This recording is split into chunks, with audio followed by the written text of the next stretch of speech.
Yes, sir.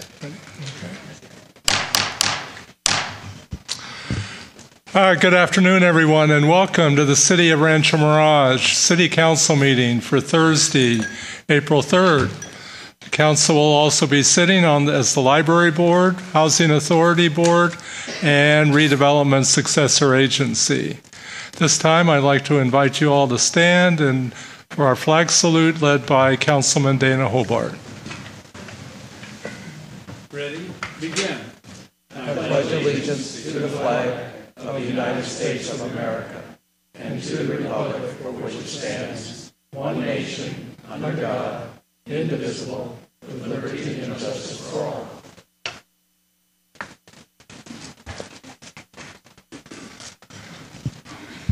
I want to welcome you all here today. Today, we're going to have several presentations before the bulk of the meeting starts. So I'm going to introduce Doug Watson. Doug is the general manager of the new Ritz-Carlton Rancho Mirage. Doug, would you like to come forward? Excuse me, Mayor. Would you like me to call the roll? Yes, you can call the roll. Thank you. It's always a good thing to do, Mr. Mayor. Bess, would you like to call the roll? Certainly. Councilmember Hines. Present. Councilmember Hobart. Here. Councilmember Weil. Here. Mayor Pro Tem Smotrich. Mayor Kite. Here. Thank you, you. Bess. Okay, at this time, Doug Watson. Doug, it's nice to see you. I know you've been a busy guy. What's going on at the Ritz these days? Well, it's good afternoon. It's lovely to be with you all. And I have with me Anne-Marie Wayland, our Director of Sales and Marketing, and Cheryl Magdaleno, who is our Director of Human Resources, joined me here in council with you all. And Bess, you have the voice of God. It sounds like I'm standing back there, and it came across thunderous. So, Doug, would you pull the microphone up towards Yes, you a sir. little bit? Thank you. I'll have to have a lesson from Bess. But no, there is many things going on, as you'd imagine. We are in the midst of our countdown process and our preparation for taking over the hotel. We have identified our 50 people from around the world, our ladies and gentlemen, who will come in and help us train. We are working our rigorous process. And as you would imagine in opening a hotel, the level of detail that falls on the list seems to never fall off the list. And so Cam Sang is working diligently to get to conclusion. We're running a parallel path on our side. We're in the hotel full-time. All of our administrative offices are up and running. Well, we have struggled a little bit with a phone switch now and then. We have got that behind us, and we are working diligently, with great discipline on our process. Now, let me tell you a little bit about the hotel, because many of you have seen it, but some of you have not. When you think about our hotel, our sense of arrival is really a special part of our experience. And then as you travel through our hotel, there are destinations within the destination. So many of you have seen State Fair Bar and Kitchen. Our culinary team are working with the local farmers and growers from around California to develop what I promise you will be a wonderful culinary experience in State Fair. Then as you move through to the meeting spaces, they are now taking shape. They are beautiful in all aspects. The color palettes are rich. The functionality is fine, and I think that all of our community will love to come and see it. The pool areas have cabanas in them. They are being installed with televisions and mister systems. We have all of the furniture out on the pool deck, and we are working on concluding the Edge Steakhouse, which will open in the fall. Our gardens are growing. We're manicuring every day, and as you turn the corner to walk to the other side of the resort, you see our event lawn fully taken care of. All of our fire pits are in the process of being completed. We tested one the other day, and it will be spectacular. We have 33 fire pits so that when the sun sets and the music rises and you stroll the resort, it will really be a beautiful, beautiful experience. And then we have the Ritz Kids program, which is a beautiful place for children to be, not only young children, but teens. We have a movie theater in the teen center.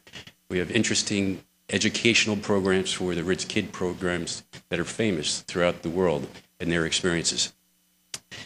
Our garage is open. You're welcome to come drive through it. And then as we move around to the most important thing in our brand is our ladies and gentlemen. We are in the hiring process right now.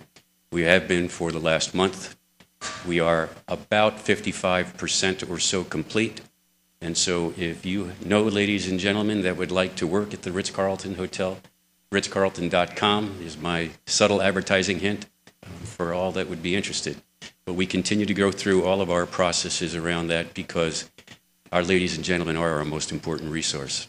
And so as we think about all of the things that are going on, there is a number of parallel paths running. We have construction capabilities being completed, punch lists being completed, hiring classes being completed, culinary menus being developed, spa menus being developed, et cetera, et cetera. I could go on until I run out of channels to talk about.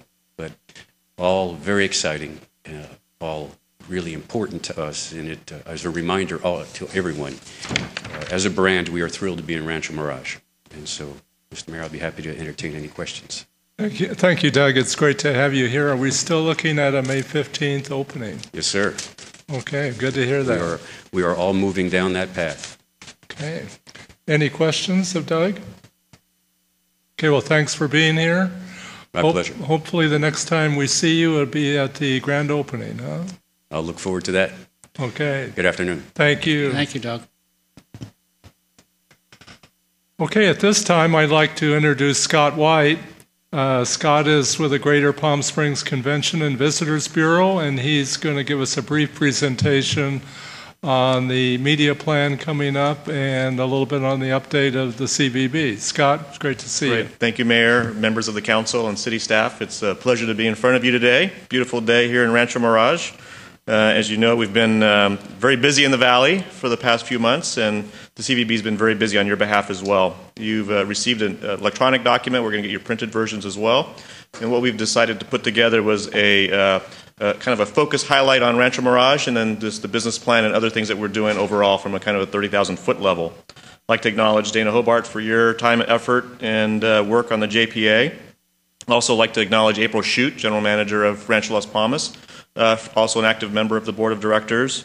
And of course, Robert Barrett, who's been a great source of inspiration, guidance, and support at the CVB and our strategies. He's actually joining us next week in Chicago as we go there for one of the largest trade shows of the year. So we've had some great success. I'm going to talk a little bit about the convention sales aspect from 2013. We sent 490 leads to Rancho Mirage hotels, which represent 275,000 room nights. So those particular leads transformed into almost 80 groups or 80 bookings for the year, worth 44,000 rooms and over 21,000 delegates. So we estimate that those delegates over time will spend about $22 million, hopefully most of that within Rancho Mirage, but as they come into the destination. Of those 79 groups, 17 groups were booked in the year for the year, and 62 groups were booked for 2014 and beyond. And we're starting to see a nice trend where groups are booking further out. As we came out of the recession, a lot of it was very short term, 30 days to 6 months. Now we're starting to see groups book as far as 2 and 3 years out, which is really nice. Of the groups that we booked in the past, and of the groups that we booked in the current year for 2013, we estimate, based on the data that we have, it'll generate about $1 million in TOT. So not a bad return on investment. As you know, as you look at the document, the funding from the city through TOT has reduced dramatically, down by 75% because of the business improvement district. So now we're receiving a lot of the assessments directly from the hotels. Within that document, it highlights all the sales mission trade shows. I won't go through all of that, but you have that in front of you, and I'm certain that between Robert Barrett and myself, we can answer any questions that you may have. We also really depend on air service for the destination and spend a lot of time on working with the airlines and promoting. And with the new tourism marketing district, we were able to do some new programs this year and really participate with all the airlines and all of their publications. So as an example, we've got ads in American, United, Alaska, WestJet, and so on. And as a result of our buy with them, it's enabled us to have greater exposure in their editorial section. So WestJet's already had 2 editorial sections, averaging between 9 and 12 pages. Alaska had a 21-page section as well. Rancho Mirage has received almost 19,000 leads as a result of that particular program. And it continues to really just open doors for us with the media and with those particular airlines on growing service into the destination and also obviously increasing air capacity and passenger traffic. And as you know, the airport's had some nice record-setting year last year, and we hope to continue that for this year. Our summer campaign last year, it's hard to think that we're already thinking about summer campaign this year, but our summer campaign last year, we really focused on TV. We did a lot with KABC. We had Eye on LA, which featured Rancho Mirage and Splashtopia and other parts of the city as well, and that was every Wednesday throughout the summer within Los Angeles. We supported that with commercials along the coast, and we also did digital billboards within Los Angeles. We did a lot of online support, and that allowed the cities to take another role in terms of print, radio, whatever to support. So we tried to make a layer effect, and we really wanted to change it up this year. So the CVB was more at that kind of 20,000 foot level, allowed the cities to kind of get at that 10,000 foot level, and then the hotels could really kind of hit home with them with their online support and programs. We also partnered this past year with Travel Zoo, which featured Omni, Rancho Las Palmas, Westin, and some of the Rancho Mirage events. We became one of their WOW destinations for 2014 as a result of that, so we got a lot of exposure and a lot of press from that. And then Frommer's also named us as one of the top destinations for 2014. So the media buy is starting to get a lot of legs and opportunities for us to get exposure to the destination. As you know, we do a visitor guide that's published in conjunction with Palm Springs Life. We print about 25,000 of those. Those are all out of market. It really highlights the destination, all the events and things that there are to do here. And then, of course, we got media relations. So we've got a PR department. We just added another individual there to grow our media opportunities. Last year, we had about 70 media sites and media FAMs from all over the country and all over the world. It highlights in there how we highlighted all of Rancho Mirage and the different businesses as well. But those articles generated, just for Rancho Mirage alone, $432,000 worth of media value. So those are stories that are highlighting the destination and your city and some of your business interest in a positive way. Travel Industry Sales, who works on travel agents and wholesalers around the world. We have offices now in the UK, Germany, Australia, and China, which we just added. They conducted many different FAMs and site visits throughout 2013. They brought over 350 travel professionals into the destination, which is the best way to really show off the destination. And those highlights are highlighted there as well. We actually just added a rep for China. Sherry Wang just joined us a few months ago, and we've seen great response from her participation, and we look forward again to working with Robert in Chicago with Powwow. And now the second part of this presentation is a little bit about the destination plan looking forward, looking into 2014. So just a real quick, brief update on that. As you know, last year the JPA passed the Tourism Marketing District, which enabled another 1%, which is going to give us about $3 million for consumer promotion. So we're using all that money to really get ourselves into lifestyle publications like Condé Nast Traveler, Travel and Leisure, Arc Digest, AARP, Texas Monthly, all the different really mainstream, really popular lifestyle publications. It's allowed us to do more commercials into San Francisco, Seattle, into Canada. So all throughout the summer on one of the news networks in Canada, we sponsored the weather. So the weather is brought to you by all of us, and of course it's been pretty cold up in Canada this past winter, which it normally is, and it follows up with a commercial after that. So we've seen incredible interest on our website and interest from Canada from that result. We also went into Minneapolis, the Mall of America, and we had digital billboards within that Mall of America, 32 of them to be exact, that started in November right before Black Friday and ran all the way through the end of March. So as people are walking through the Mall of America, which they did a lot this year, because of the winter, they had great messaging about our destination. We really focused on the activities, golf, tennis, the events, and different things that we were doing. We were in San Francisco this year as well. We did some outdoor billboards there with Bart. We promoted all the different events and different things that were happening within the destination. Those are all new programs as a result of the new Tourism Marketing District as well. We also did a little bit of work on the meetings market. We went into smart meetings, successful meetings, MNC magazines, and so forth, and we tried to kind of make a signature or a fingerprint on what the destination has to offer. So what we've done, and we're going to continue to do this, I think, throughout the years, we created what we call the Oasis Lounge. So PCMA, which is Professional Convention Managers Association, had a big event in Boston in January. We took a part of their convention center and we transformed the room into this Oasis Lounge with beautiful pictures about the destination with fresh juices. We partnered up with Bose for nice music, and people could charge their phones, and they came in and they tried to get away from, there's 6,000 people there, come in, charge their phones and speak, and the room was full all the time. We put beautiful couches out and pillows and just really kind of palm trees. It really just made it feel like you're in that Oasis Lounge. And so it was real popular with the clients, it was real popular with our partners, so we're going to continue to do that at many other shows and events throughout the year to kind of create the Oasis Lounge, that relaxing effect that we have on the destination.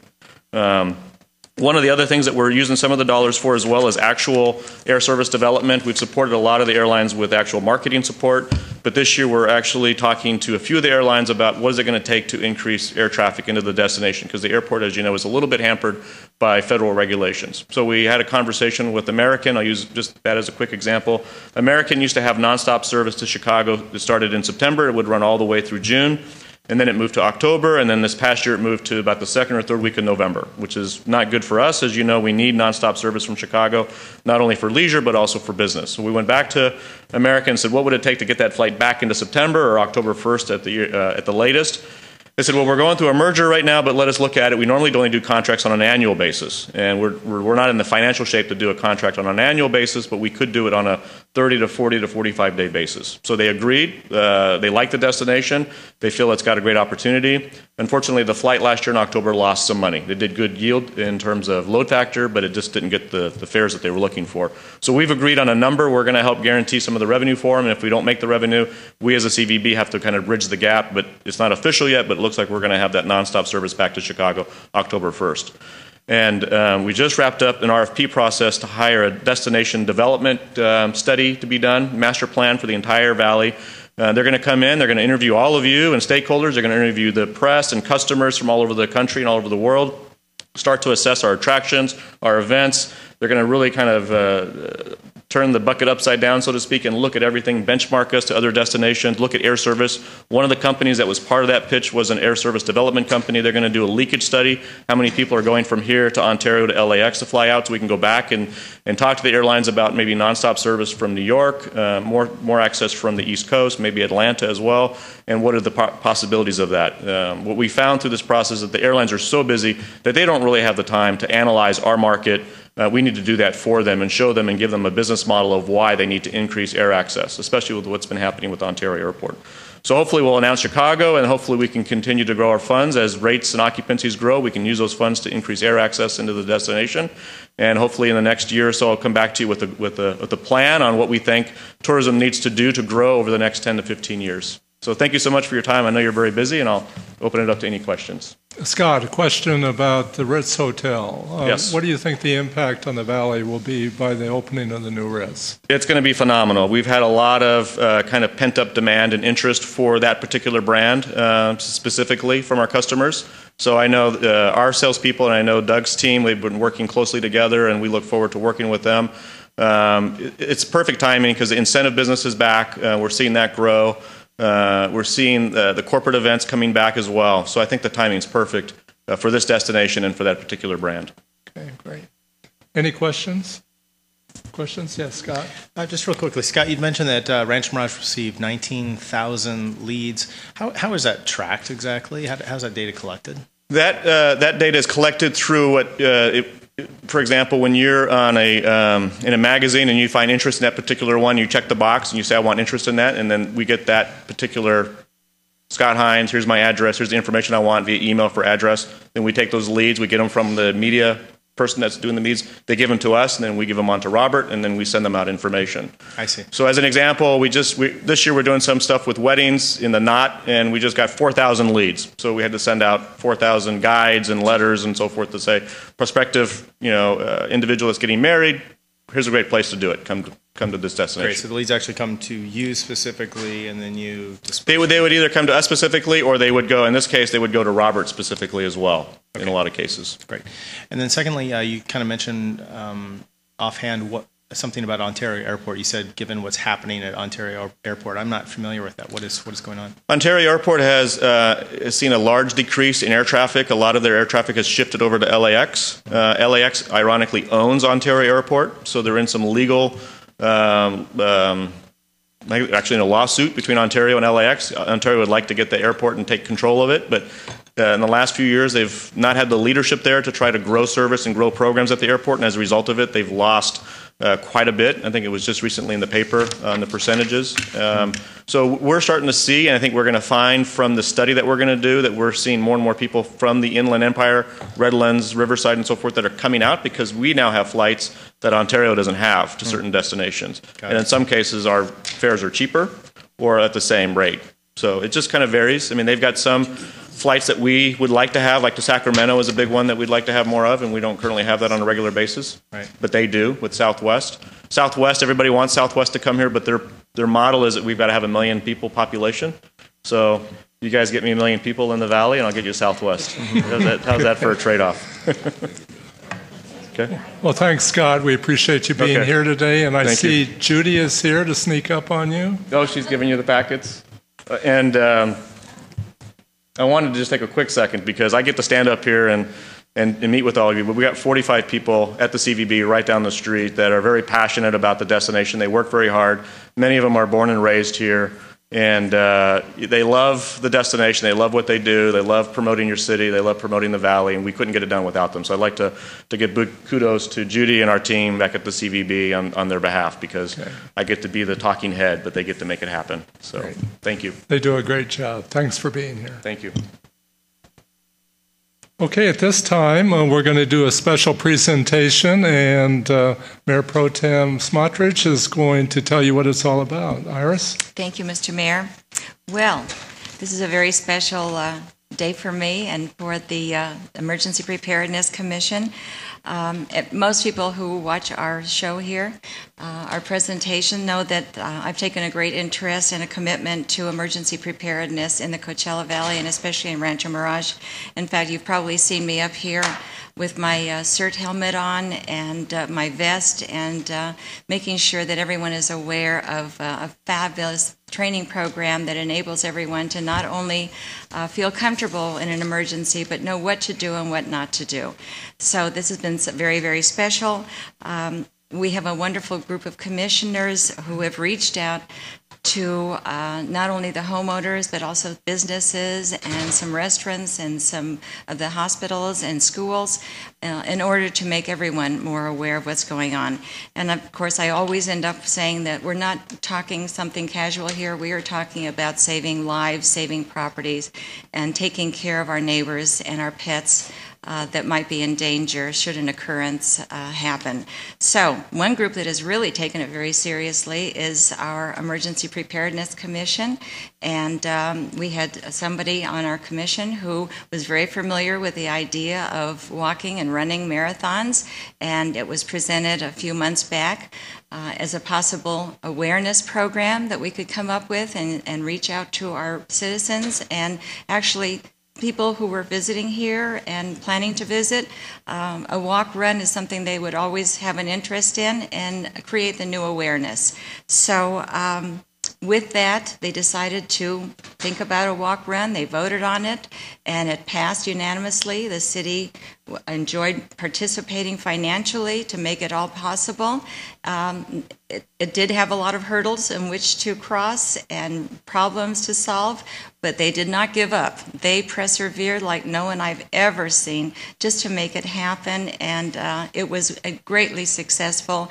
A lot of awareness, a lot of children coming up with different kinds of advertising ideas through artwork, and I'm pleased to be here with some of them. Not all of them could make it, but maybe they could stand, a couple of them, and we could introduce them, and then we could have a video and show everyone what took place last Sunday at our 5K walk run, and we'll recognize everyone we can and just make you all aware of these wonderful things that we're doing to reach out to our public.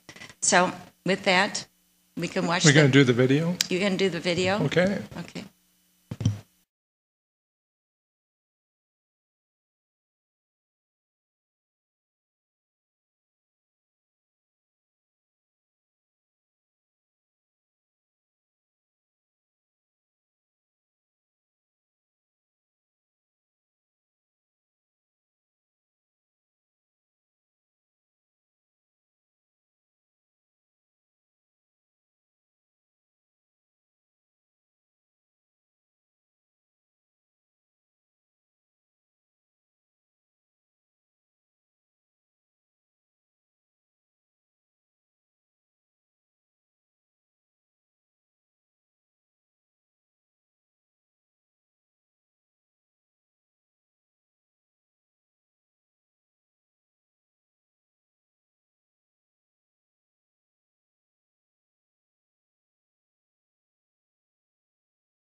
Okay, you saw a lot of the people that participated in this event. It was the first one the city's ever done, and I'm sure it won't be the last. Everybody really had a great time.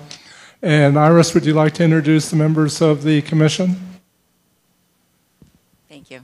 Yes, first of all is our commission chairperson, Marcia Stein, with whom this would not have all been possible. And of course, our leaders in the Walk Run event, Dr. Paul Kopsky and his lovely wife, Megan Kopsky. Actually, Megan is somebody that my husband and I met at our CERT training class. And we said, boy, you got to be involved with our city. You're a go-getter. And lo and behold, we see what can happen. So come on over. And okay, would you want to introduce the rest of the commissioners that are here?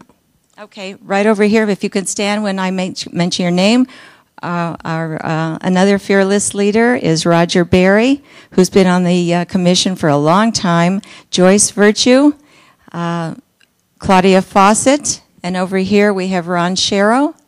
And unfortunately, more of them could not be with us, but we certainly appreciate everything they have done. So. Actually, the Emergency Preparedness Commission is one of the largest in the city, and great participation. These people are really dedicated to protecting all of you and working with you so that the next time an earthquake occurs here, you're all ready. So they're dedicated. They're out in the HOAs, and they're looking for people to save. I'll tell you, that's their prime motivation right now. Dr. Paul and Megan, we'd like to present a proclamation to you. It's hardly up to what you guys did as far as putting in all the time and effort, but it does show our appreciation for the great job that you've done.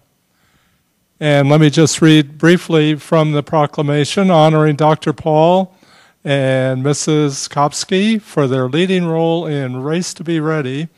And whereas the Emergency Preparedness Commission that was established in 1998 to effectively deal with the possibility of man-made and natural emergencies such as major earthquakes, floods, power outages, terrorism, hazardous material, and other problems.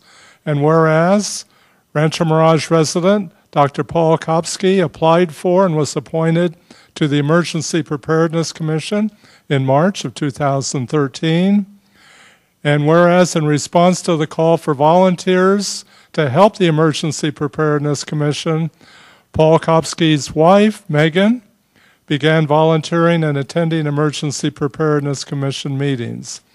And finally, whereas the City Council would like to acknowledge and thank both of you for your contribution to emergency preparedness in our community by developing the Race to Walk event.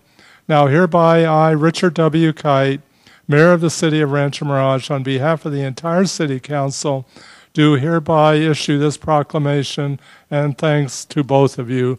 And it's signed today, April 3rd. So congratulations, and we thank you for all you've done.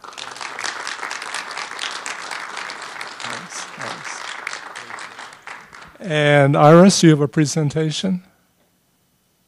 I do, and this is to Marcia Stein, our wonderful leader who has really come together with this group like no one else possible, I believe. She came on here and not knowing really what to expect, although she's a born leader anyway, she pulled it together. She pulled every strength from every person that was available and made it all happen with everyone's help. And she's been amazing. And I have to also acknowledge our wonderful staff liaison, Britt Wilson, who has had such an incredible role in putting everything together from meeting to meeting and making it all happen and putting together this wonderful video. And I thank you again also. So let me have Marcia say a few words and present you with this certificate of appreciation. And hopefully we will have a wonderful event, bigger and better next time. And we're all creating this awareness. So next time we expect to see everyone out there in droves and make sure that everyone is aware of what's going on in our city. Thank you. Thank you. And I too have a special gift for Megan. This is from our commissioners, all of them, and they couldn't be here to present it. Megan, I want you to come and look at this. It says, I can read it. Rancho Mirage Emergency Preparedness Commission, Megan Kopsky, Vision, Determination, Skill, 2014 inaugural Race to Be Ready, and given with so much love and appreciation for everything you did. Wow. Amazing. Really amazing. Paul. They're quite a team. Absolutely incredible. He didn't get an award because he's a commissioner, but she did so much work, and she's not even a commissioner. So we are so thrilled to have them both as leaders for the Emergency Preparedness Commission. You're very welcome. And I also just wanted to thank and mention that we are so fortunate. We have Dennis Milletti, who is considered to be the expert in the state of California. I think many of you may not even realize his expertise. We are so lucky because he lives in Rancho Mirage. So he's our guy, and he is helpful in many, many ways. Roger Barrett has not only, Dennis and I both worked with Robert. Where's Robert? We moved him. We moved in the back. So our website is up and running thanks to the work with Robert, who's been wonderful, and with Dennis to make sure that we include things that are specifically just for the desert, because we're different. You know, we need way more water than the general things that they put out from for emergencies around the country. We have specific needs we've addressed. I also want to thank David Bryant. David Bryant? Because he also has helped both with Dr. Paul doing something for the Race to Be Ready, and with myself doing an interview, which is running on Channel 17, and that's so important. So we're so lucky to have these people in our community, and mostly I want to thank Iris for being so encouraging, and all of the City Council, but particularly to Iris, who has certainly supported us and made sure that this could be a success. We had a lot of doubters, and fortunately we had people on our side that said we can do it, and we did accomplish that, and it's absolutely wonderful. I'm thrilled. I want to acknowledge not only our commissioners, but Michael Johnson, who did so much work. He's the incredible work he did designing everything for us. We were so blessed to have him as a commissioner, and he's had to step back, unfortunately, due to some other commitments. But we were very, very fortunate to have him. So I just want to thank my commission and the City Council for everything that you've done to help us.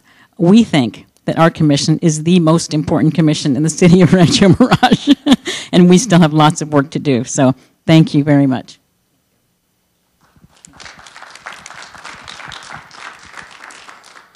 Thanks for coming out today. We really appreciate all you did over the last couple of weeks in making this event such a great success. So look forward to next year.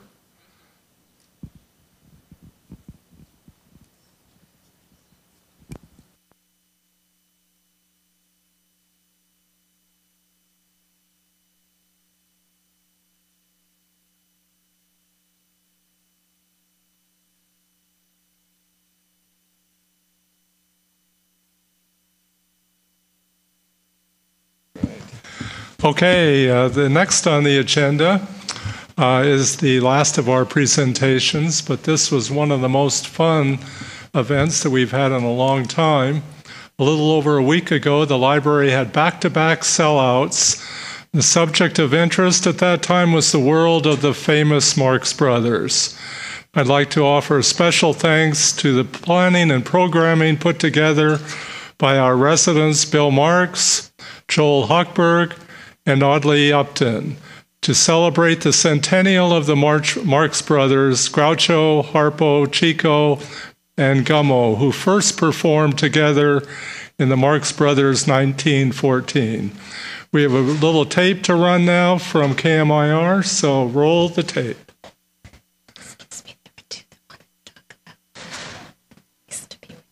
Oh, okay, well there. Oh, come on.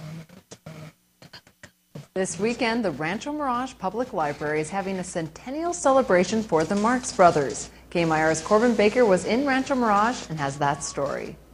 Angela, it is an absolutely packed house here tonight. They are way past standing room only. The show actually started at 7, but they had to start turning people away at just after 6:30. It's that full. I caught up with the director of the Rancho Mirage Library, and he talked about just how special this weekend is. We've been waiting 100 years for this. The Marx Brothers first performed publicly as the Marx Brothers in May of 1914, and here we are in March of 2014. Why March? We have more people here in March, bigger crowd. And what we have here is an absolutely packed auditorium of people somewhat senior who just remember so fondly how great the Marx Brothers were. And we are featuring Bill Marx as our moderator, our explainer, our commentator, and as the son of Harpo and Susan Marx, he knows Rancho Mirage, and he knows comedy, he knows music, and he knows the brothers. He grew up with them. So we're proud of our city tonight, and we really love the Marx Brothers. Planning for the centennial celebration began 2 years ago, and David said it was necessary to make sure they got it right. Well, it took a long time to put this together, and we really needed to find the right clips, which Bill Marx had many of, and also some other film archives. And we put together really a great show that's made up of clips, home movies, and a lot of TV stuff that hasn't been seen probably in 50 to 60 years. With all the preparation, David says the reaction from the crowd made it all worth it. The crowd that is in that room is absolutely electric, and the place is packed. So there's a lot of energy. They love their library. They love their Bill Marx. They love the Marx Brothers history in Rancho Mirage. So it's a great evening for us. Gentlemen, Ciccolini here may talk like an idiot and look like an idiot, but don't let that fool you. He really is an idiot. Now, if you weren't able to make it out to the show tonight, you can catch tomorrow's show a little earlier in the day at 2 p.m. In Rancho Mirage, I'm Corbin Baker, KMIR News. Well, those of you who were there, I'm sure, really had a great time and found out a lot of history about the Marx Brothers that you were not aware of. And thanks to Bill's own personal archives, we saw the brothers at home in their home movies, rarely seen television performances from the 1950s and 1960s, and clips from their classic movies. We're pleased that through the hard work of Bill and Joel and Audrey, and along with the library staff, that made the Marx Brothers Centennial a once-in-a-100-year event, which we call Marx Madness. You know, with March Madness and Marx Madness, they kind of get intertwined here. But it was a great success, and we'd like to invite Bill and Joel and Audrey Audley up to the mic and say a few words, if you would.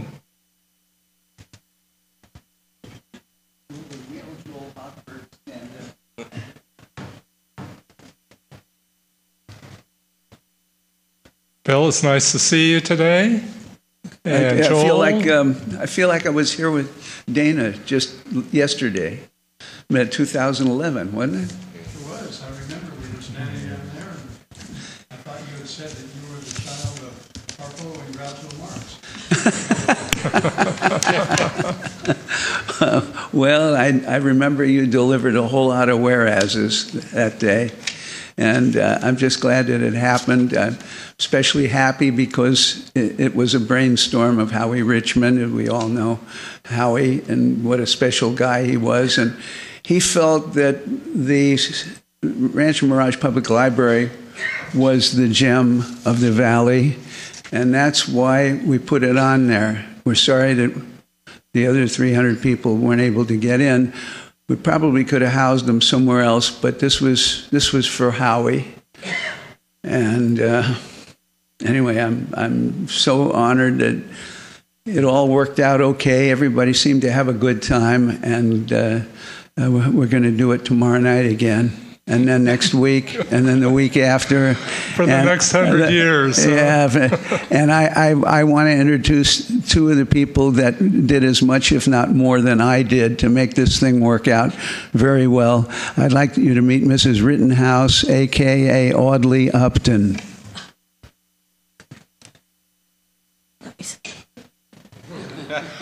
Oddly, you've got my mask on today. Yes.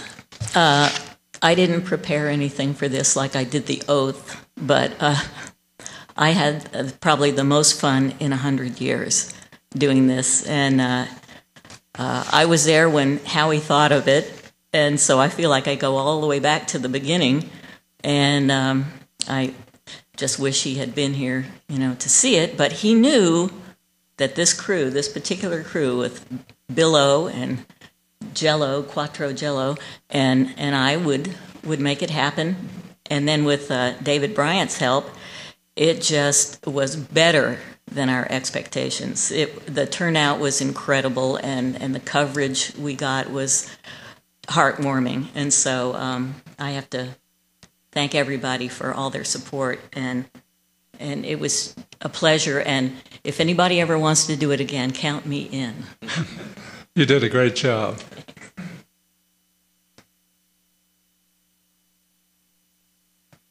And Joel? No more Harpo imitations. I only have one thing to say, and that is this experience for me was the most fun I've ever had with my clothes on. Thanks to my teammates and thanks to everyone for supporting it.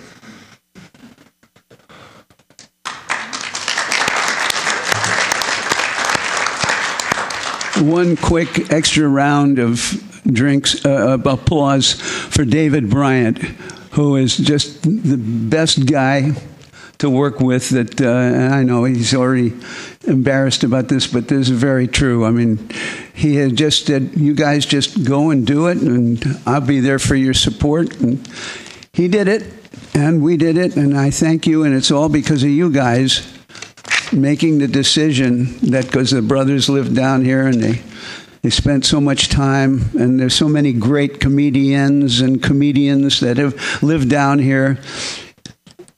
You guys made it happen, and thanks very much. Thanks, Bill.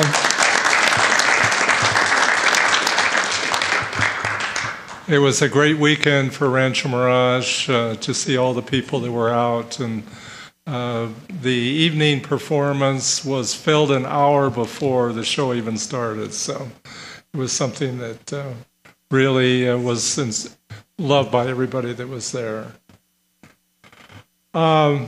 Randy, what was this? We have I'd like to have Randy Villegas, our project manager, make a presentation on the solar project at the yard. Okay. That's okay. Randy, if you would, please. Absolutely, Mayor. Yeah, we started the solar project at the city yard back in November 2013.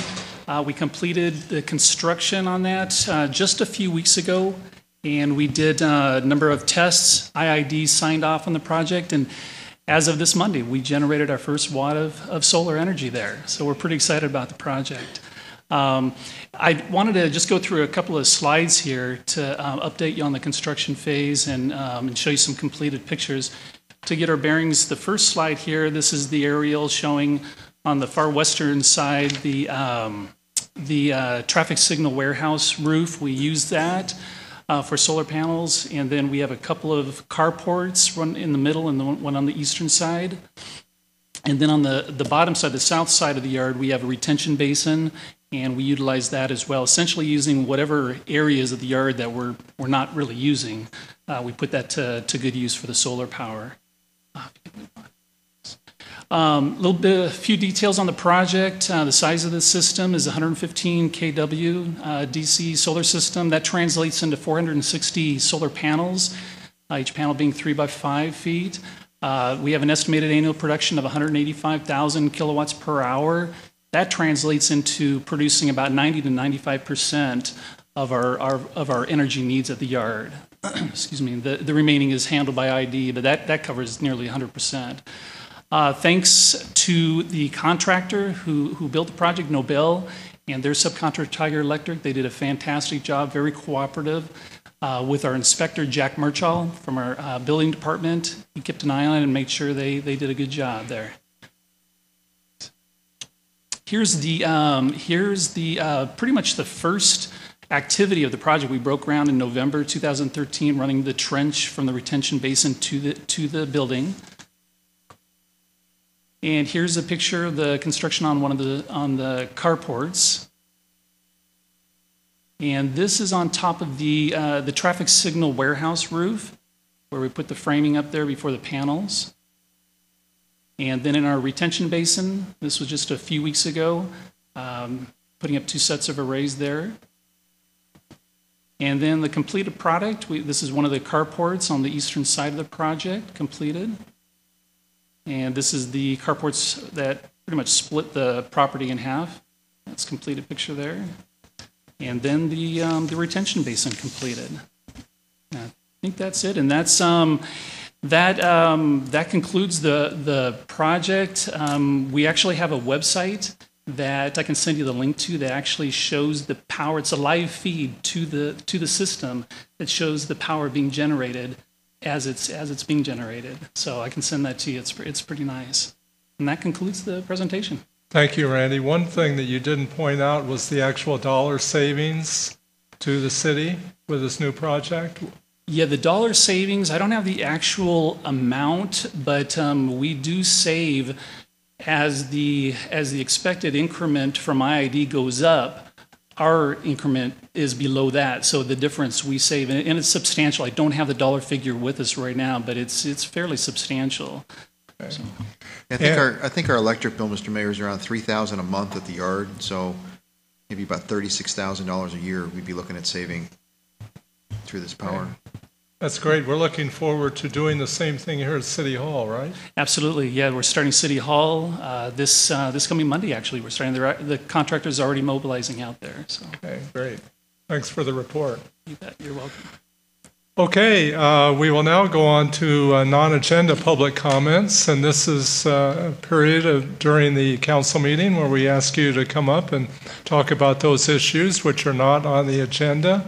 And we'd like you to limit your discussion to 3 minutes if possible.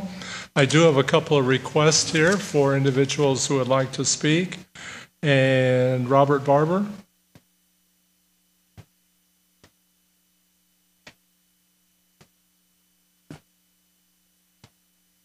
Afternoon. Good afternoon. I'm Robert Barber with Serpro Palm Desert. Dr. Paul asked me to come today to talk about the Race to Be Ready. And just to, first of all, thank you for having the foresight to have such an event and encourage you to not stop. We were a proud sponsor of the event at Serpro Palm Desert. We were out there Sunday braving the wind and the storm, and we know a thing or two about disaster. We're in the disaster recovery business. We've served the Coachella Valley and specifically Rancho Mirage for 35 years. I remember when I was in grade school, my dad waking me up in the middle of the night and saying we need to get over to Rancho Mirage. There was a flood that had come down through the cove, knocked houses off the foundation, went through almost every home from street to street. And, disasters can usually happen when least expected. They happen in a moment, and all of a sudden you're left with recovery. The disaster preparedness is extremely important, and the Race to Be Ready helps get that message out. And that's why we are proud to be part of it, looking forward to being part of it for many years to come. We are partners with the American Red Cross. We are national sponsors of their program, and we are committing time back to our community through that program called the Red Cross Ready Rating, helping businesses, homeowners put together disaster plans, put together a training and the like for their staff and their plan for their facility.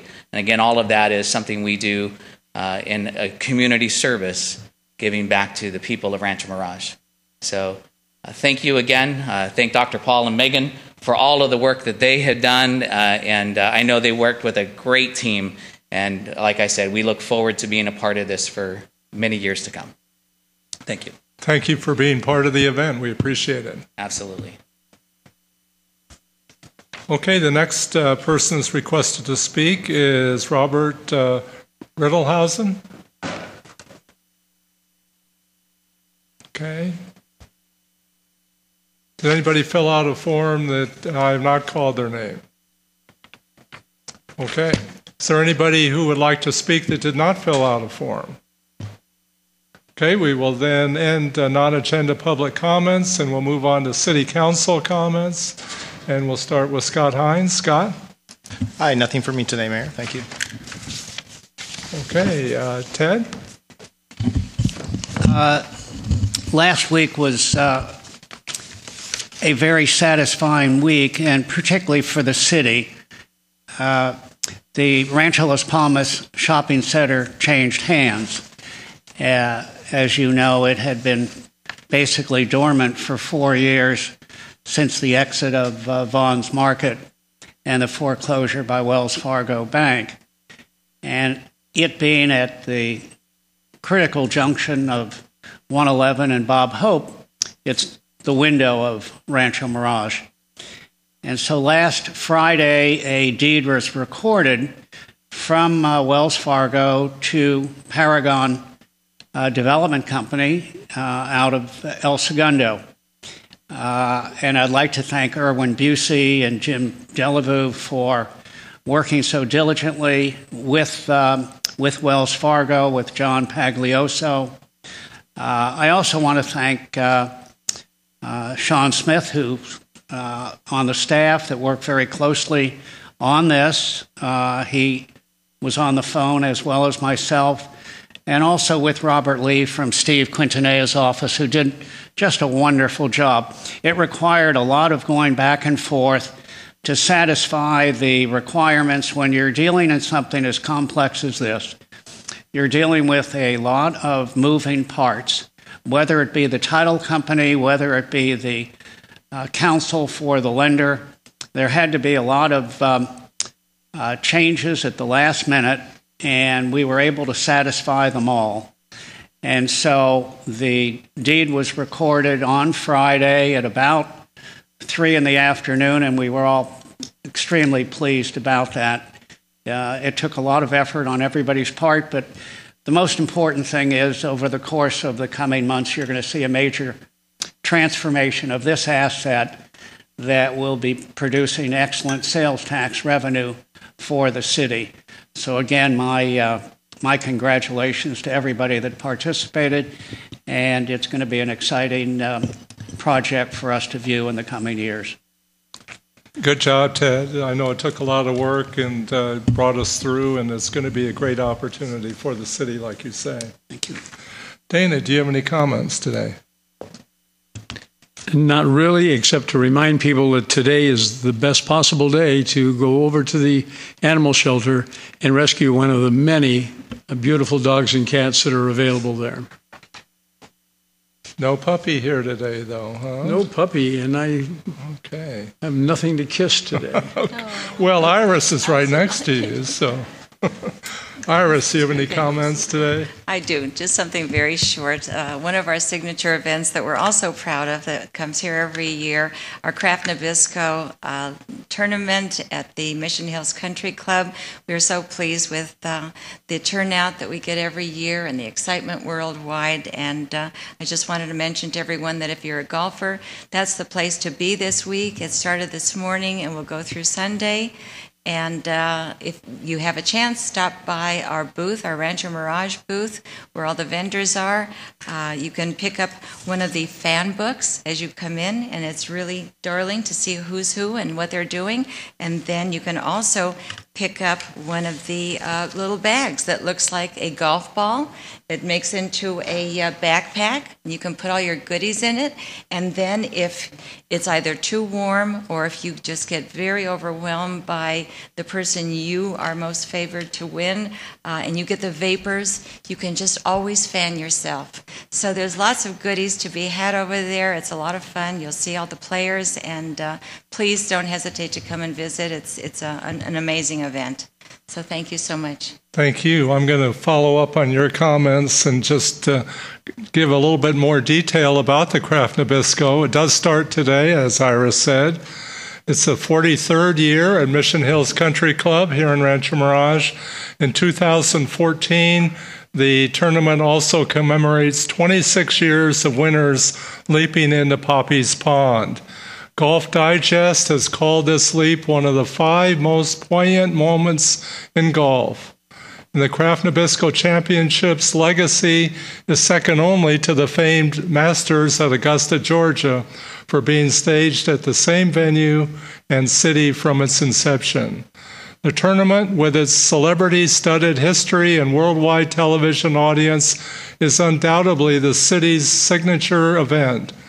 The Global Golf Channel telecast of the tournament reaches 82 million households in the U.S. and 260 million households around the world, making the tournament the city's most important tourism marketing promotion. A Rancho Mirage commercial was produced by our marketing department. It's aired 3 times daily during the 4 days of the tournament. In addition, a Mayor's Welcome is aired on the first and last day of the tournament.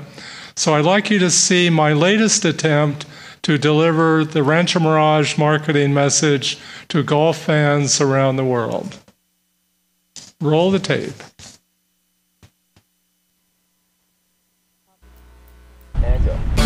Welcome to the Kraft Nabisco Championship. This is the 43rd playing of the tournament in beautiful Rancho Mirage, located right in the heart of the Palm Springs Valley. Rancho Mirage is proud to be the home of this great golfing event that annually attracts visitors from around the world. In all my travels on the circuit, I am always happy to return to Rancho Mirage and the Kraft Nabisco Championship. You know, Mr. Mayor, every little girl in the world who's striving to be a professional golfer dreams of one day jumping into Poppy's Pond and being a champion. Yes, the winner's jump into Poppy's Pond is a special moment in the world of golf. And you, MB, made the jump last year. I will never forget it.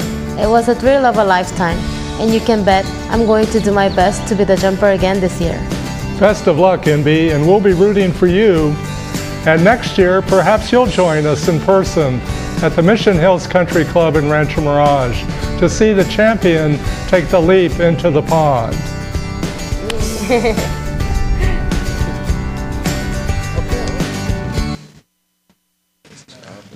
Okay, that's well, it took us about an hour less this time than it did 4 years ago. So Robert decided to write out all the words so that we couldn't mess up too bad. But it was fun doing it. Hopefully you will all have an opportunity to go out to Mission Hills Country Club over the next 4 days and take part in what's the biggest event for the city. So we'll now begin with the regular meeting issues and start with the minutes. Can I have a motion to approve the minutes from the regular meeting of March 20th? So moved. Okay, there's a motion and a second. Would you please vote?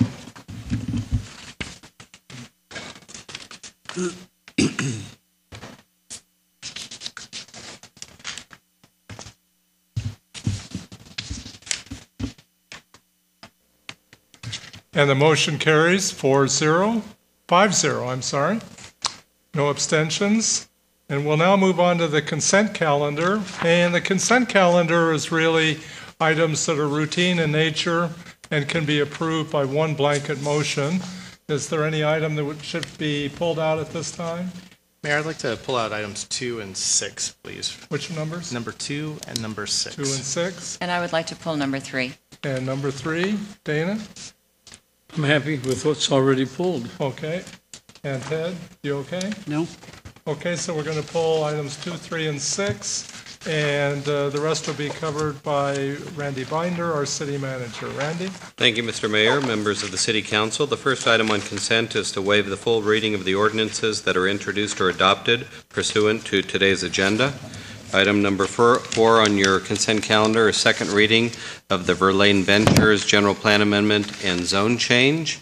And item number 5 on your consent calendar is approval of awarding the contract to Golden Vista Construction, doing business as Golden Valley Construction, for $313,000 for the Meeting Island Landscape Rehabilitation Project on Highway 111 between Paxton Drive and Bob Hope Drive.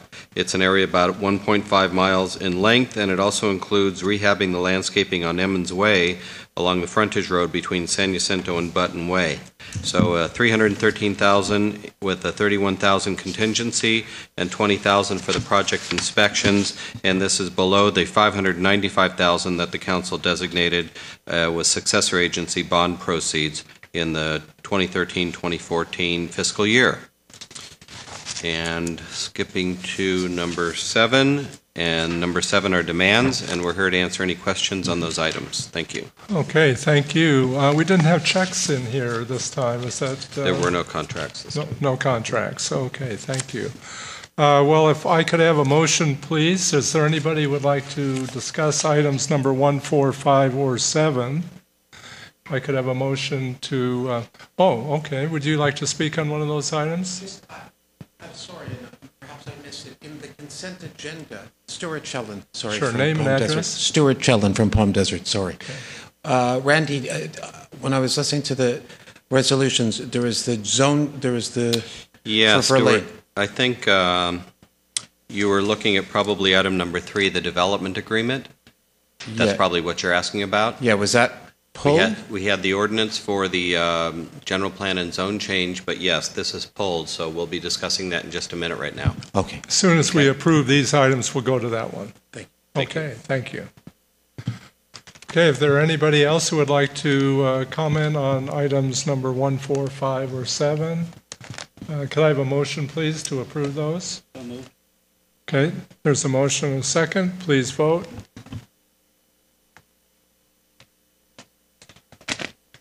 And those items pass 5-0.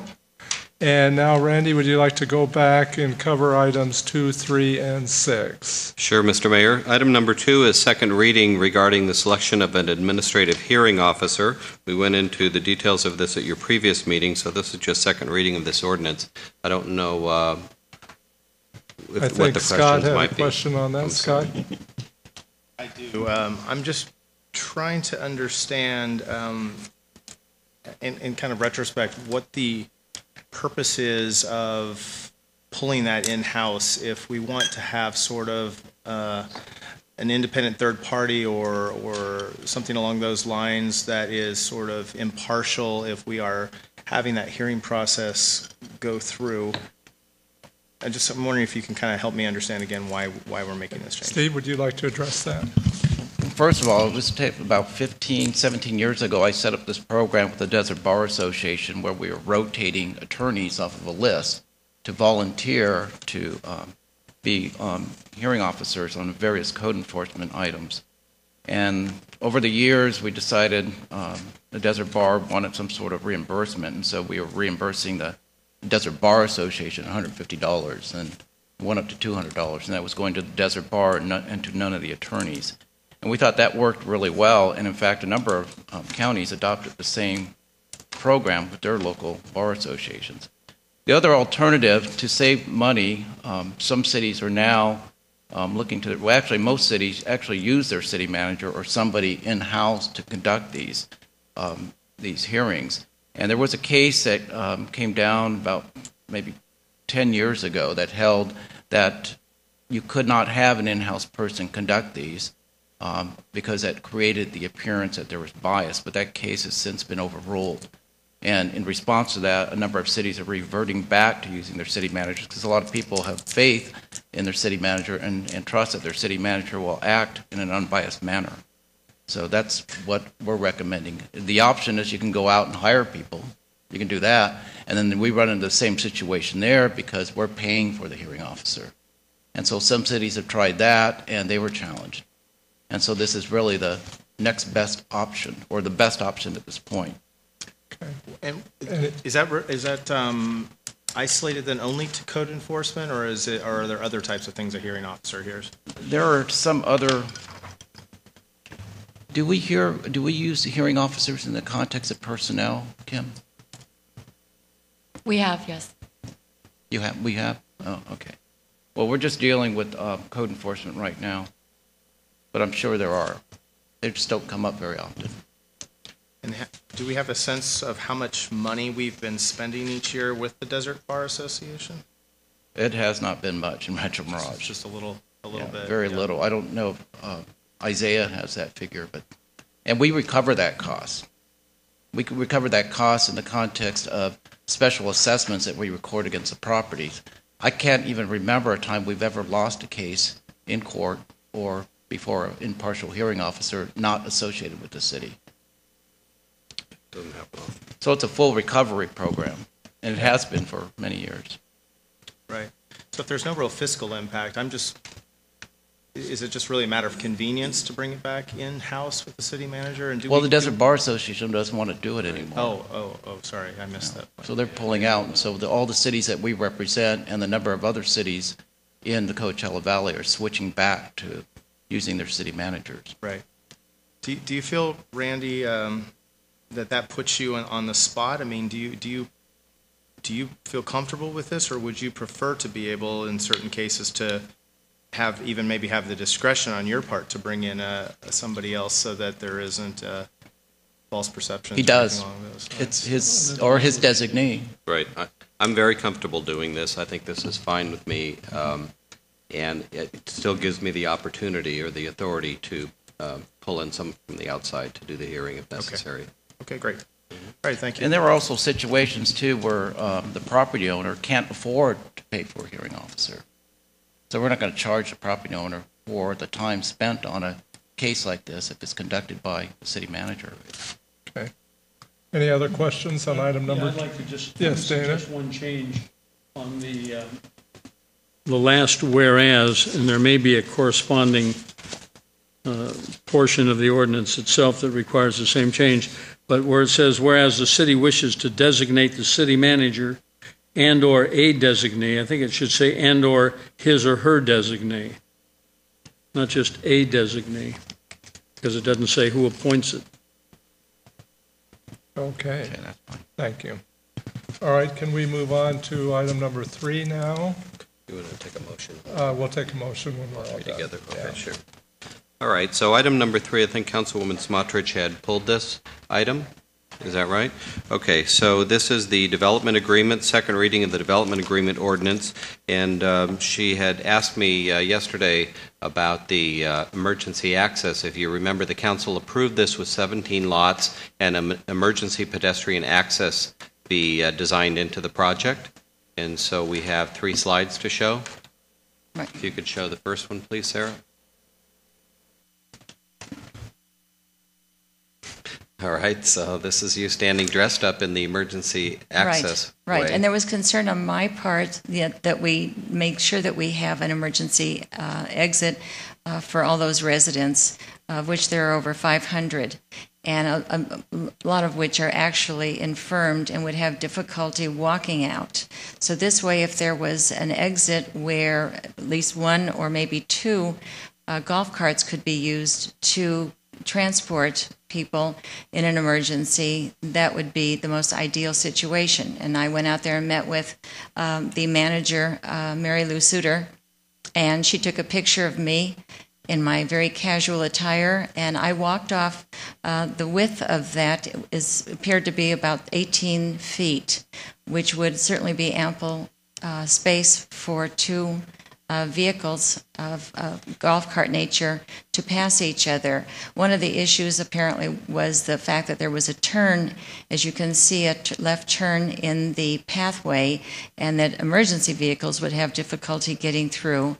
But certainly transporting individuals by golf cart would certainly be easy to do. So I think that kind of illustrates that there is ample room. Absolutely. And so that, you can also see that there's drainage that's addressed here. We talked about that a couple of weeks ago, how the drainage will be going through the Verlaine project down to the retention basin at Sunny Lane and Palmview. Sarah, can you show the second slide? So you can see in the yellow mark here, that's where Iris was standing along the pedestrian access there, golf cart access, and where it comes into the vacant site, if you could show the next one. This is how the developer plans to address it. He spread the lots apart 15 feet for storm drain and pedestrian path easement, and that would connect to the road, Verlaine Road, and that would be a public access road that would then get to Sunny Lane on one side or Palmview Road on the other side. What shows the connection at Palmview? Do we have something that draws that or shows that on the map? Do we have the tentative track map? No. Let's go back to the aerial. So, where's Parkview? Let's get that. Sunny Lane down here. Parkview up Parkview is here. on the east side, right. Just east of that dead end road. Maybe you can show that with the cursor.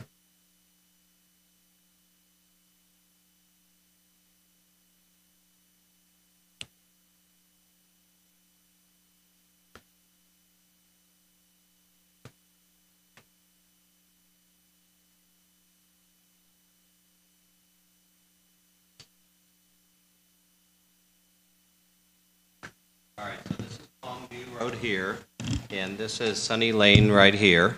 The project site has a road that goes in the entrance here from Palm View and then down to Sunny Lane. It basically looks approximately like that. And so that access road, or access way I should say, would have a wall on either side, and it would be an extension of this. So anyone that's in the colony can get out this way. This road is conditioned to not have a gate, so there's no gate here and there's no gate here. So essentially it's access to a public road. So people would be able to walk out or use a golf cart and get out to Sunny Lane or to Palm View. Randy, are we going to have a gate where this road exits onto the main road? Or will it be open? There will be there'll be a gate at the colony that the colony will control. Okay. Iris, did you have any other comments, questions? No, that's it. I'm just delighted that it's working out favorably for the colony people. Any other questions on that item? They were able to go back to 18 lots, is that right, Randy? Well, they haven't gone back to 18 yet. They can propose that as an amended map with the development plan with their PDP. So they're trying to get back to 18. They are trying to get back to 18. And that is yet to be approved by us, is that it? That's correct. Right. Okay. Was it resolved that the colony would not be participating in the costs of the walls? No, they wouldn't. This developer would pay for the connection. Okay, Stuart, do you have anything to add to that? Yeah, is there anybody in the audience? The discussion on that issue? I just know, though, from the map, you really have the colony property stops, and then it comes onto ours. I mean, most of it's on our property. I'm pretty sure we're putting up the walls. I don't know if we have to do something else at the gate, but. Yeah, I think it's a very simple solution because you'll be building the side walls of those homes anyhow. You just have 15 feet between. Well, had we not done the easement, had we not done the pedestrian easement, we would have just had, we would have had sidewalls there, and there was an easement for the drainage. So, I mean, it's all on our site. That's a good point. You'd have the easement anyhow for drainage. Okay. Thank you. Thank you. Okay, any other questions on item number 3? We'll move on to item number 6 now. Item number 6 was pulled. This is approval of landlord's agreement with Pacific Premier Bank and Rancho Mirage Power Partners to disclaim the city's interest in lenders' collateral in a solar system at the city yard. Basically, this will ensure that the bank, the applicant's bank, or the, Nobel's bank, our contractor for this, has the rights to the system as collateral as long as Nobel owns it. And there is a clause in the contract that allows the city to purchase the solar project in 10 years, and at that point in time, we would take the rights back.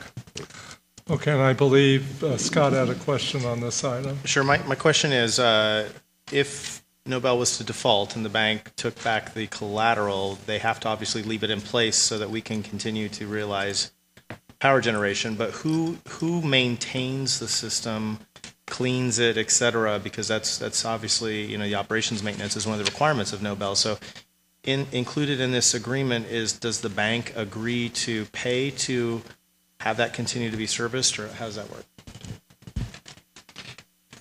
The power participation agreement requires Nobel to maintain the system and provide the power to the city.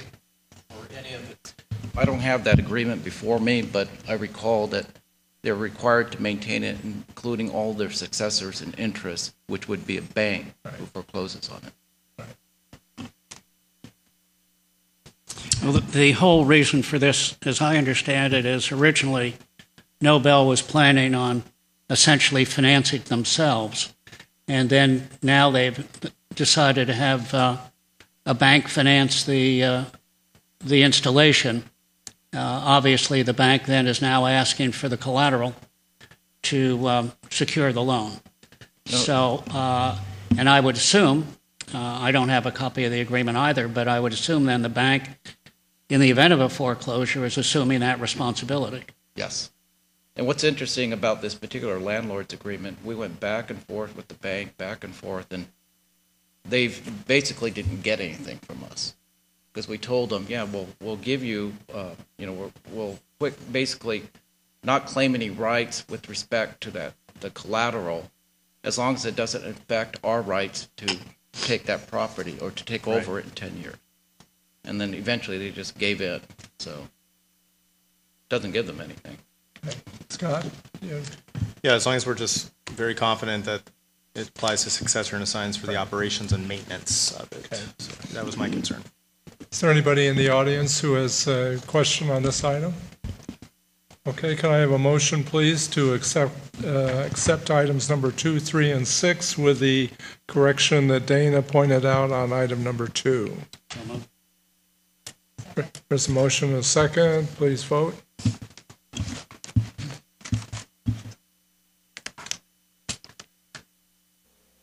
And the motion carries 5-0.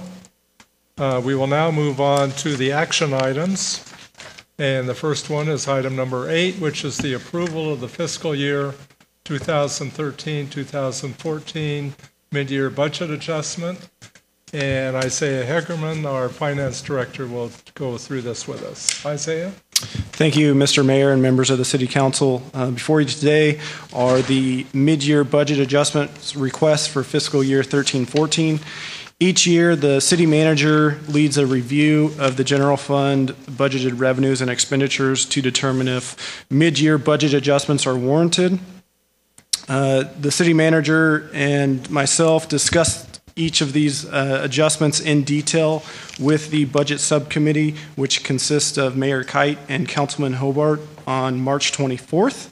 And on page 1 of the staff report, which is where I'm going to spend most of my time, then I'll turn it back over for questions, is really a good overall snapshot of what this mid-year process is doing to our budget. So I'll first start with the operating section. As a result of all the mid-year adjustments, we are increasing operating revenues by $237,000, and we are increasing our operating expenditures by $88,300. And really what this does at the end of the day is this is increasing our surplus to $323,964. So a good mid-year review, we actually increased the surplus. In the non-operating side, we are increasing our non-operating revenue by $293,000, and we are also increasing our non-operating expenditures by $185,600. And really, these non-operating expenditures are what you're seeing funded with our reserves. So with that, I will turn it back over for questions. I have a few questions. On the operating revenues, where the fine revenue is $48,000, a decrease, was that as a result of the projections just being too high? What's your explanation for that? Yeah, when we went back and analyzed this account, the last few years, there had been some one-time big fines that I think kind of skewed the number a little bit. So that was just based on a review of the current year activity and not seeing some of those, one-time big fines that I think elevated the number in the past. Okay. Also, on the operating expenditures, under administrative services, where there's a increase of, on 8-4, an increase of $25,000, as well as under finance, temporary staffing costs of $40,000. Can you give me some information on that? Sure. I'll start with the administrative services. The increase of professional services of $25,000 really relates to some unplanned professional needs relating to personnel issues that have been going on with the city. Those weren't anticipated during the budget process, so this is the result of those activities.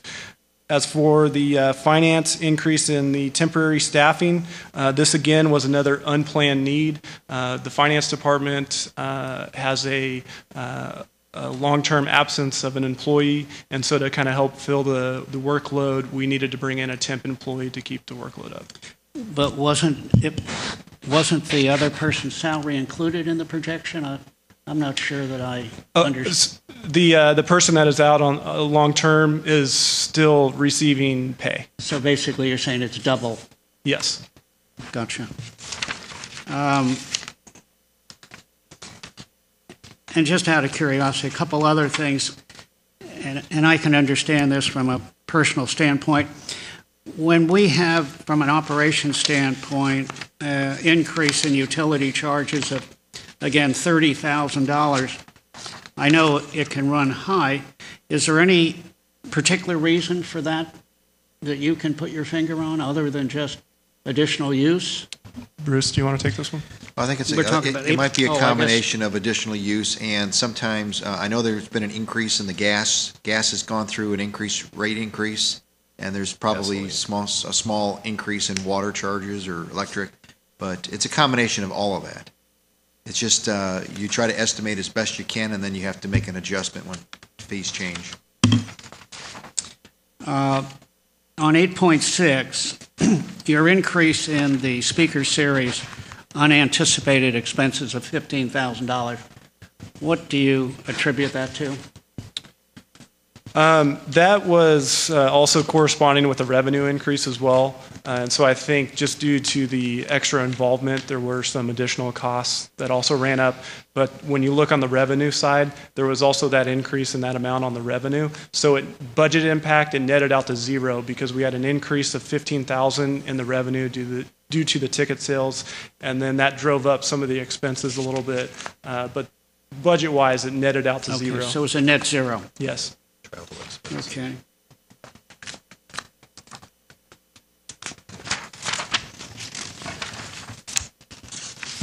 I think that's all the question I have. Okay, thank you, Ted. Scott, did you have any questions?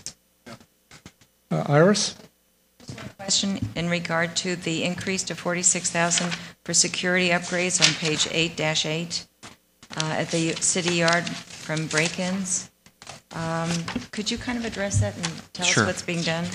Yeah, we've had probably over the last 6 months 3 or 4 break-ins, not in the actual building, but in the perimeter. They've broken into vehicles. They've tried to get into some of the locked trailers that are out there. They even tried to get into the solar project when the solar company was out there trying to steal some of the things from the solar contractor. They're getting over the perimeter wall on the undeveloped side, which would be the east side of the perimeter of the fence. So we've consulted with some companies to help us with our yard security, and this is to upgrade the perimeter security and also put some cameras in that will basically be activated when somebody jumps the perimeter wall, and then we'll have lights go on, we'll have sirens go off. So this is to try to increase our security, which has been a little weak on the perimeter. We've got good building security, but our perimeter security has been lacking. So this is a wake-up call to us that we need to do something. Okay, great. Thank you. Iris, is there anything else? No, that's it. Dana? Okay, yeah, I just wanted to mention that Dana and I spent time with the city manager and the finance director and reviewed all of these revisions, and we're really happy in the direction that we are going. A lot of the changes ended up being due to the Ritz Hotel not being open at all for this fiscal year. So we're going to see all those revenues and rebates hopefully occur in 2014, 2015. But our thanks to the whole finance staff who put this together and did a great job and had another surplus. So that's great, Isaiah. Is there anybody in the audience who would like to ask a question regarding the budget revisions? Okay, seeing none, can I have a motion, please? Second. Okay, there is a motion and a second. Would you please vote?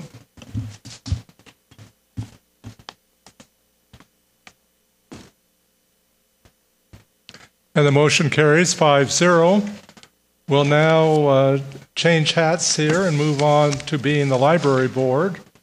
And under consideration of adding pledges of irrevocable trust for donors as part of the Library Foundation bylaws. And David Bryant, are you going to take care of this? Yes, Mr. Mayor, thank you, and members of the council. On December 11th of 2013, the Library Foundation Board had its regular meeting, monthly meeting, And at that meeting, Gary Hall, who is a relatively new member of the foundation board, made a presentation to that board and suggested that the library establish in its bylaws these irrevocable testamentary pledges. You snagged on irrevocable, I snagged on testamentary. So I think that makes us quite even. But the point being that this process has become quite the norm in charities coast to coast. And what it really requests from the donor who shows an interest in making in their estate planning of making a gift to, in our case, the Library Foundation, that they step forward and actually sign on to a pledge to make that gift.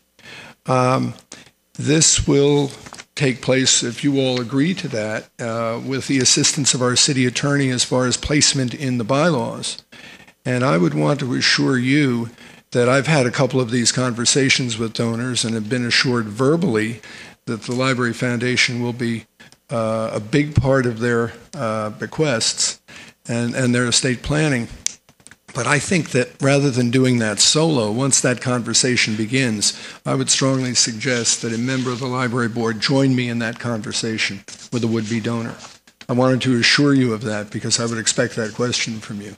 And that's what, that could be either the treasurer, the chair of the foundation in a given year, or maybe the chair of the foundation's finance committee. I've had a little bit of experience with this elsewhere, and I think it's just very important to both parties to assure the would-be donor that their funds will be handled well, that it will assist with library planning, but also to make sure that their comfort level is there. And I think a board member being present as well as the employee, in my case, the library director, would assure them of that. Okay. Is that it, David? Yes. Okay. I'd be happy to field any questions. I think our city attorney could be helpful in this as well. This is really a new and important role that charities are now looking at to have these trusts set up. And Gary Hall is certainly an expert in the area, and he feels that it's really important for the foundation to move in this direction. So do we have any questions regarding that of David? Iris? Dana? Not at all. You're okay? Ted? Okay. All right. Is there anybody in the audience who has a question regarding this item? Seeing none, we'll come back to the council for a motion, please. I'll make the motion. I move that the library board approve irrevocable testamentary pledges for donors promising significant gifts to the Library Foundation in their estate planning, and specifically move that we request that the opportunity for these pledges by donors will be described in and added to the foundation's bylaws, along with the appropriate documentation for completion by donors. Second. There's a motion and a second. Please vote.